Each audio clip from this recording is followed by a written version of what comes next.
পৃথিবীর মধ্যে মানুষ তিন ভাগে বিভক্ত।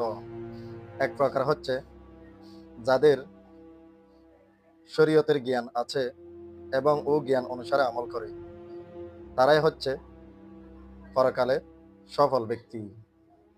এবং দ্বিতীয় নম্বর হচ্ছে যাদের শরীয়তের জ্ঞান নাই তবে আমল করে। জ্ঞানবিহীন আমল কতটুকু সত্য এবং কতটুকু তার আমল সঠিক হচ্ছে সে জানে না। তারা হচ্ছে গুমরা ও পথভ্রষ্ট।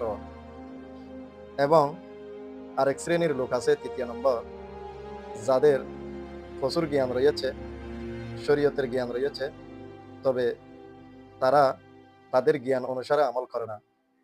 তারা হচ্ছে অভিশপ্ত ব্যক্তি। অর্থাৎ এই তিন শ্রেণীর মানুষ আপনি পৃথিবীর মধ্যে দেখতে পাবেন।